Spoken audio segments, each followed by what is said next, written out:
Hey, what's up, everyone? This is Brandon Rush. Thank you for joining us for another episode of The Agent Investor. The goal as the Agent Investor is to keep investors of commercial and multifamily and other investment asset classes informed through conversations with other real estate professionals and affiliates. Today, we have a good friend of mine, Will Collins, from here in Central Connecticut, Rocky Hill. I met Will through Bigger Pockets when I first started investing, I guess, about almost 3 years ago now. Just a simple message to Bigger Pockets. Long story short, we kept up, and here we are. So thank you, Will, for joining us. Appreciate you coming through. My pleasure. How you doing today, Brandon? I'm good. I'm doing excellent. Yeah. So, Will, we're going to get right to it. Tell us about yourself, how you got started in real estate, and kind of start with that. Sure. Hey, my name is Bill Collins. As you heard, I'm a small multifamily investor based in Central Connecticut. My market is 30 minutes drive from where I'm sitting here in my basement office in Rocky Hill. And that's kind of in Hartford County. So basically Hartford County minus Hartford minus New Britain. And we can go into why on that if you really want to know. Though my first investment was in New Britain. And so I buy value add 2 to 4 to up to 11 families at this point. I have approximately 56 rental units and about 9 garages under rent. And I've done that in partnership with my cousin, who lives one town south of me in Berlin. Very nice. All right, so we're going to dive right into it. So Will owns quite a bit, and Will's done a number of things. I've learned that Will is one of the experts I know at bulletproofing your properties in terms of future-proofing them, making them last forever, with keeping those expenses to a minimum over the course of time. So let's start to get into that. So I guess this is going to be a lot of the conversations around bulletproofing your properties. So what are some of the common proofing methods? Let's talk about maybe 2 phases, during purchase and during just your maintenance period. Yeah. What about when you first pick up a property? Go for it. So the things I look for in the property is first is split utilities. The more split utilities are, the better you are off. The other thing I look for specifically is I do not invest where it is a sewer.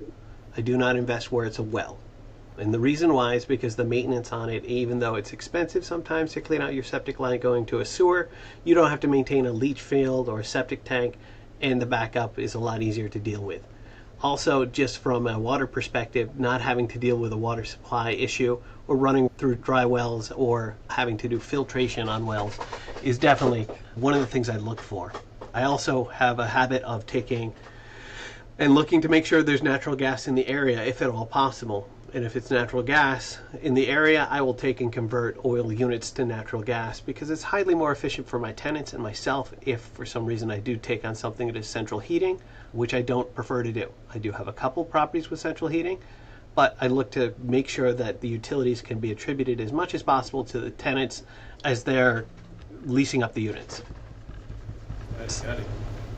So that's phase 1, kind of when I'm looking at it to begin with. Phase 2, when I go in, there are certain things you can do between turns of tenants and certain things you can't do that easily between the turn of tenants. And so if the unit is vacant, I'll go in and take a look at the flooring. And you'll see vinyl plank behind me on the floor right now. It's really durable. It holds up very well over time, relatively inexpensive, and it goes right over any surface. Except for carpet. If you did it over carpet, you're kind of crazy. That's a different story.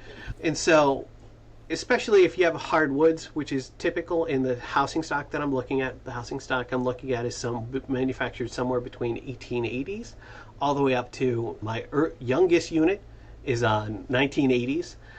And so provided you have a flat level surface or you can level it, you can put vinyl plank on it really easily and it stands the test of time. I don't prefer to carpet things because carpet lasts 1, maybe 2 tenants long.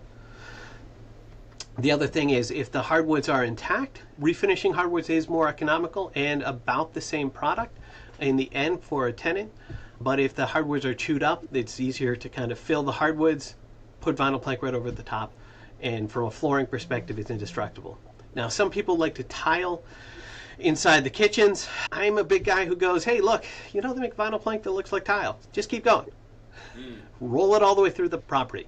And the reason why is because transitioning, if you ever do have a problem and somebody breaks a tile, replacing tile is somewhat painful. If they have a problem with vinyl plank and you have an extra box of each type of vinyl plank that you've put out there, it's a lot easier to cut out a vinyl plank and put one in and bomb-proof it against your tenants. The second thing on every turnover we do is we go to one of 2 standard paint colors, basically Navajo white or a shade of gray that I'm fond of. So it's going to be one or the other based on the color of the cabinets, color of the floor. And so we have two paints that we keep in stock all the time. And when we roll in and we go, oh, no, we need to touch it up, go to Benjamin Moore, grab the right thing. Actually, Sherwin-Williams most of the time. But it's just a lot easier to keep going and having a standard paint color throughout, standard trim throughout, standard flooring throughout. The problem I have is since I started investing back in 2015 with my first buy of a triplex in New Britain over on Bassett Street for $100,500 for a triplex, three family, something you can't buy right now. They've gone through so many life cycles of this product and it keeps getting better. But as it keeps getting better, it keeps changing color, changing style. And so the color that I like for 1 year, next year, it's not going to be available. So what I really try to make sure I end with is I end with a couple extra boxes so that way I can backfill when a tenant moves. The other thing that I really like to do is make sure that my cabinets that I have are all solid wood, all plywood, no MDF involved. Even if it's off the shelf Home Depot or Lowe's cabinets, provided that they're solid plywood, and then basically painted cabinet white is throughout, so that it just looks clean, sharp, easier to touch up between tenant to tenant. The other thing I try to do, I don't always succeed on this one, but it's one that you can do between a tenant turnover, is to convert from a Formica countertop if they're getting chewed up. Once they get chewed up after I do it the first time, because usually I prioritize the floors first, and then later if countertops get chewed up, I'll switch that out to a stone countertop, especially since frankly usually the countertop runs are short enough you can get away with remnants, and stone countertops are just so much nicer long term from maintenance perspective. So I'm going to pause there. So in terms of not during acquisition, the things you're looking for, but more so the things you're doing during, it's really for the longevity of the property. Because I think a lot of investors, when they get into it, including myself in the beginning, they look at the upfront cost of, oh, should I just resand the floor? Should I just put carpet down for $1,000 versus put down LPV for, I don't know what it would be, $2,500 or $3,000? And same thing with countertops. Should I put down this countertop for X amount or double the cost and put down a granite or some kind of stone countertop? And they get caught up, and then eventually you can envision your real estate over the course of 10 years and see the cycles of how much material you'll go through. You'll end up seeing you spent a significant amount and your ROI wasn't what you truly thought it was compared to if you just did it right from the start. Yeah, and that's the big thing, is that I try to default to doing it right from the start or accepting a lower rent point for a lower product, which I really don't like doing. There is one house that I bought, which is Gerald Nordell, who's big on bigger pockets about search engine optimization. That was my second house that I bought. I still have the same tenant on the first floor, and every time I walk into that tenant's building, it makes me so sad because of the fact it's occupied. Tenant pays like clockwork every single month, check in the mail. Yeah, I didn't get to fix the floors. I didn't get to fix the walls. I didn't get to fix everything that I'd like to do in that building. And I was like, she keeps telling me, I'm going to buy a house in 2 months. I'll be leaving. And that was 7 years ago. So it's one of those things where you take the opportunities that you have on turnovers to realize what investment that you can put in that would make it long-term better for you and the tenant as you move forward. Yeah, absolutely. So, question, in those situations where you have, say, a unit that's pretty rough condition, and say the tenant is actually paying pretty decent, assume that you should just keep them until they turn or until they go bad in terms of a bad tenant, or should you at some point decide, all right, we need to renovate this unit? So the big thing that I do is I take over properties, and for lack of a better term, I'm going to go, I take rough properties that people may have called a POS, and then I start polishing, and you can turn anything to high shine. And so sometimes when you're buying a problem from somebody else, which a lot of the deals that you buy are buying somebody else's headache. You're buying either a house with a lot of defects or deferred maintenance, or you're buying some people that are in there that are not necessarily being the best to the property, best to the neighbors, best for the landlord. And so you have to budget for which one it is and then approach it appropriately. So sometimes I come in and I know I'm going to evict the tenants because of the fact they haven't paid for 6 months to the person I bought from. Okay. The other times is, frankly, I don't like evicting people. I really don't. It's not. It's something that brings me joy. And so if I have a way of bringing them to the appropriate market rent or market rent for their quality of unit and improve their units as we go, then it totally makes sense. So for instance, right now I have a 5-plex and a 4-plex that I bought in Manchester, Connecticut. The 4-plex, I have 2 of the original tenants still there. They've had mild rent increases, but we've re-roofed the place, we've cleaned it up, we're making it better, we've fixed all of their issues and want lists, we put in new appliances, and they pay on time and they're good tenants. I also have a 5-plex that I bought over east of Main Street in Manchester, and all 5 tenants are retained, and basically they knew that they're paying well below market rent. We've outlined our plan for bringing them up.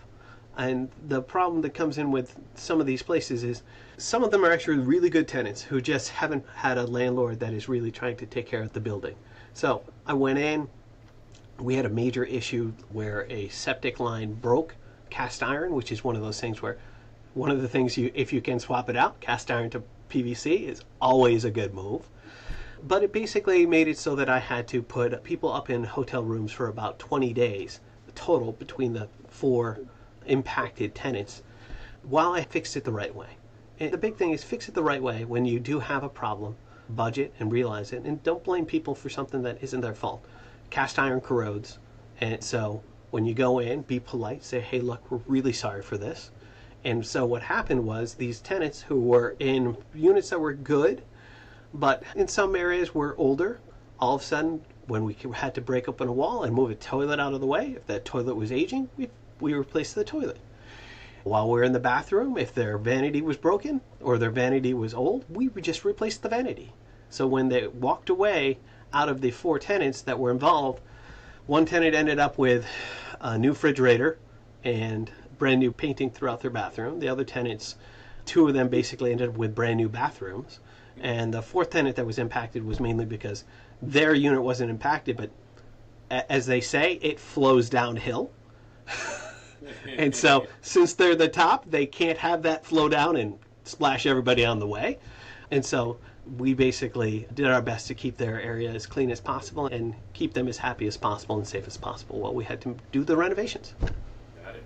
Another question for you in that same topic. So as someone acquiring a property, sometimes it's a knockout deal. The numbers are going to work regardless of what could possibly happen with the outcomes. But sometimes you buy properties where it's not the cheapest deal, but it seems like it's still a good deal based on what you're acquiring it for. It's a 3-layered question. How do you budget? How do you determine what needs to be done first? And with the cash flow and all that, how do you put that all together to come up with your formula? Because some things you may not have to do up front, but at some point it will need to get done. Do you factor that stuff in the beginning, or do you just build a higher maintenance number or repair budget over time? Oops. So with that question, just to kind of reiterate it for a second, how do I approach a budget? How do I prioritize what capital expenses are first, what comes later, and where do I budget for it? So anything that is necessary to make it occupiable comes first. Okay? There are some things that are not necessarily occupation-based renovations. There are things that can be done later. They are then factored into, should I do them before I refinance the property at the beginning or after? Okay? The other thing that I have is I properly account for a maintenance and capital expense budget across my portfolio, which is a budget of about $8,000 to $9,000 per month. I would love to get it to the point where I don't use that. But right now, since I'm reinvesting and buying new properties, I then go, okay, how much of that budget per month in July am I going to spend on this new acquirement to make it so that I'm fixing that one off of the cash flow coming from the other apartments? And that's one of the things that as you come to scale is a lot easier. So one of your earlier points that you made, hey, look, I'm just going to get rugs because it's cheap and it's easy.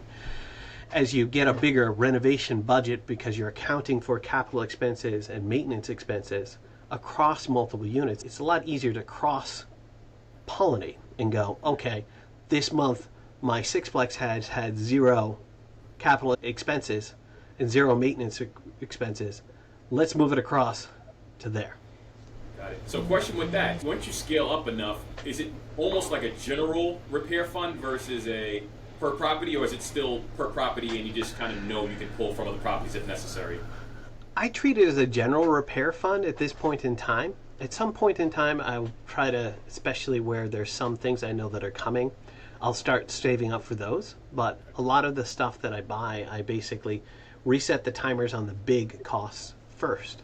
So, new roof, timer off. New heating system, timer off. New flooring, new cabinets, new countertops, new plumbing. And so one of the things that we didn't mention earlier is I'm a big fan of Uponor PEX. Any PEX really does a good job, but any PEX, okay?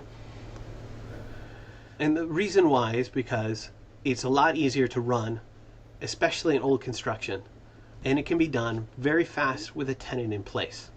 So when you're putting copper plumbing inside of the unit, you need to make sure the pipe is dry before you connect it, unless you have a really fancy set of crimpers, which are about $3,000.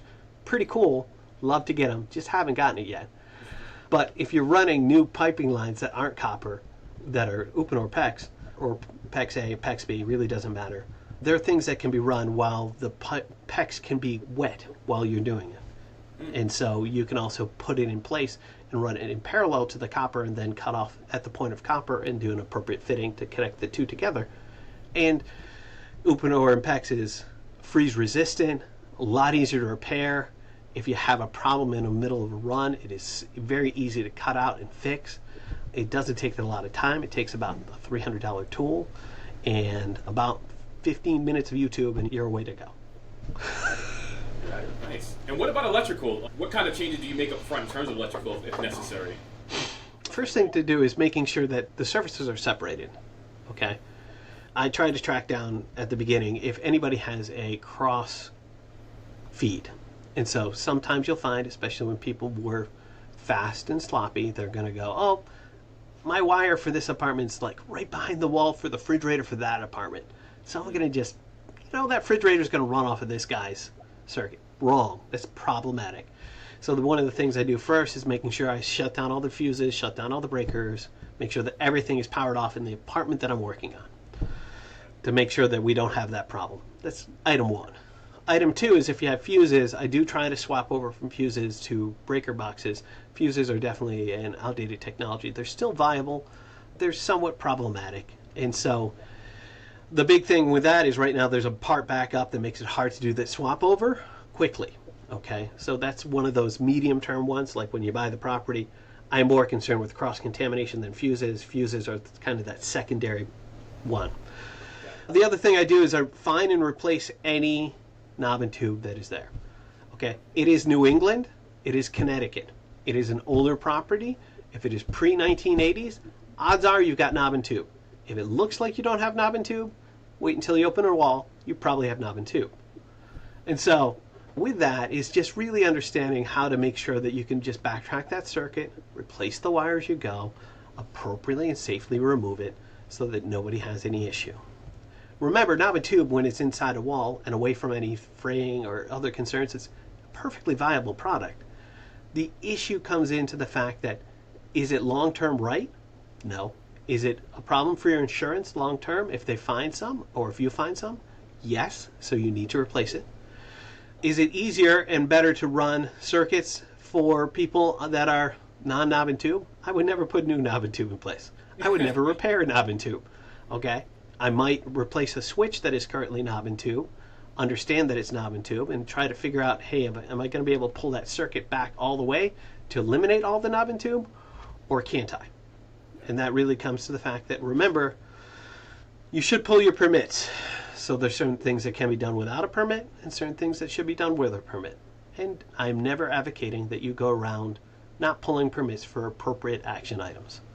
If you find a run that is knob and tube and you're going to replace it all the way from a breaker, that is not necessarily something that needs a permit. On the other hand, if you're going to swap over from fuses to a breaker box, yeah, you got to pull a permit. Work with reputable contractors and make sure that they can provide to you what their plan of action is and insurance as needed. Got it.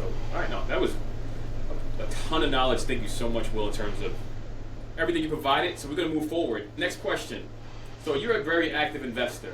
and a lot of people want to be in your place. I think a lot of people don't understand all the backing that goes with it, between some of the headaches that pop up between the repairs, the tenants, the contractors, all the nitty-gritty. Someone more aspiring to be in your place, give them a heads up. What do they need to take into consideration in terms of just energy, time, financial? What should they really consider? Okay, if you're not organized, don't do this. Period. Okay? Seriously. You're going to get overwhelmed with paper or files. Okay? Second thing, if you're going to have paper flow into your house, it's going to overwhelm your house. There's a reason, though, I've got lots of paper behind me. Those happen to be books, not files. There was a time period about 4 years ago when I was like, oh shit, this is generating so much paper that I can't see my office, and I'm keeping up with it. So get yourself a scanner and a shredder. Make an organized electronic file system that's backed up somewhere, preferably on the cloud, so you have all of your records available to you regardless of where you are. That's needed. Get your financial house in order as best as possible. I'm not, Dave Ramsey, go out and pay off everything you have, buy properties cash, and do that. Be responsible, okay? Yeah, absolutely. Don't take chances.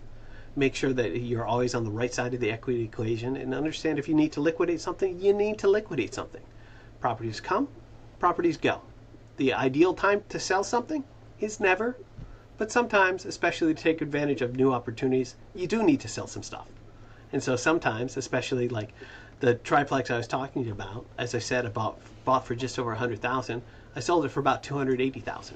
Okay, and basically let me lever it up from being in multiple properties in the town of New Britain, which has a high water consumption rate, water taxes, and high property taxes. And I was able to lever into a different town, which I believe is a Class B town, which had lower taxes, separated water utilities, and so it was totally worth my time to do that. So this is one thing when you're running your numbers, which you got to be a number person to be in this industry, okay? You need to understand what's making profit, what's not.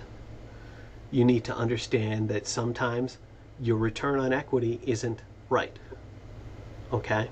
Where you basically are either under leveraged, or, which is a choice you can say, I can be under leveraged, not a problem.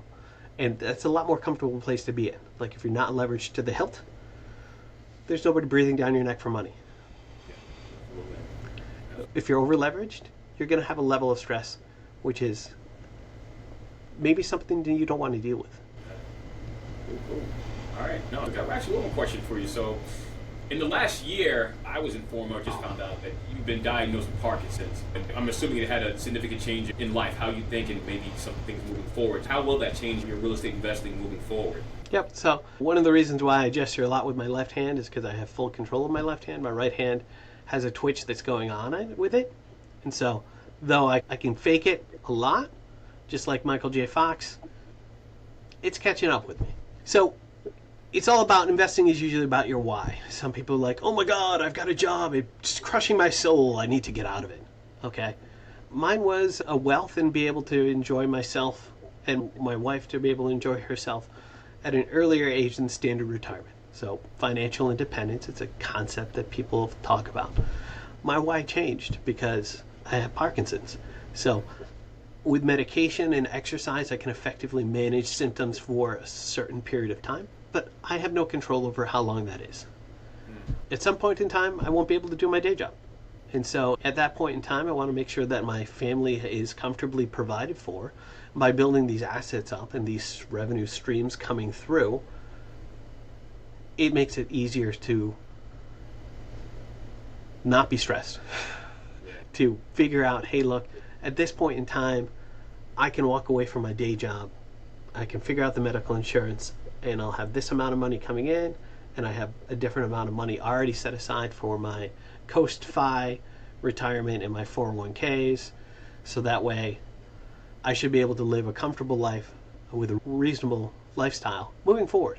You know, I'm not saying I'm going to jet set to the Bahamas. Frankly, I'm not a hot weather guy. But, you know, the goal is really to try to enjoy as much as I can, be able to participate in the activities and life of my two children, because I have a 13-year-old and a 6-year-old. Make sure that their college education is taken care of and that my wife is provided for, because though I probably won't die of Parkinson's, I will die with Parkinson's. That's just the reality. Absolutely. No, thank you for sharing that. Appreciate it, Will. So we're going to start to wrap up here.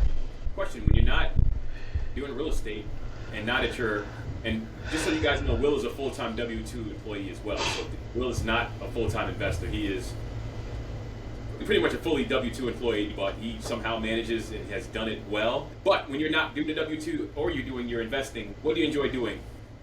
I might like to read a little bit. Another thing, I do like to get outside and garden. I don't do it as much as I should.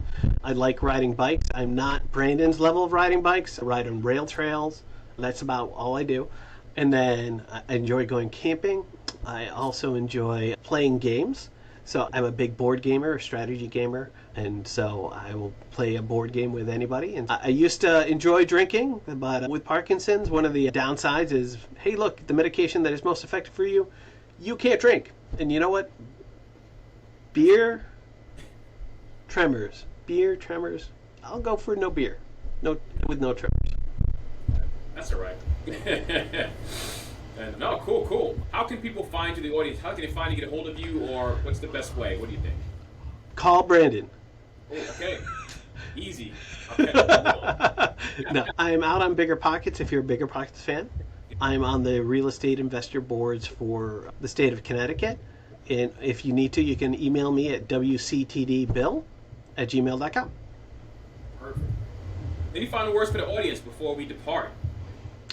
The big thing is, remember, the best day to buy real estate is yesterday. If not, today is a good day. Yeah. And the other thing is, especially as you're trying to start, begin with the end in mind. Especially even if it's trying to just remove your biggest expense. I live in my own single-family ranch, which is a really wonderful house. It needs some updating. A little bit of the cobbler's children having no shoes type of thing going on. But it's one of those things where if you can eliminate that expense by house hacking, by buying a duplex or triplex and living in one of the apartments while you're making money from the other ones, you can save a lot more money and invest a lot more for your future. And even if it's not for you long term, you can then save up faster for what is a better property long term. And odds are, in these markets, you'll be appreciating the property that you're in and not paying out money to somebody else the whole time. I appreciate it. All right, so with that said, first off, Will, thank you so much. It hasn't been that long. It feels like it's been forever. You have been like a mentor to me, and you've given me a ton of input and feedback that has helped me grow myself personally. Even though I'm not as active an investor, I still learn so much from you that I can inform others of. So thank you so much for that over the years. And for our audience, once again, thank you all for joining us for another episode of The Agent Investor. We wish you all the best in your health and happiness. And until next time, thank you all so much. Thank you, Will. See you later. My pleasure. Have a great one, Brandon.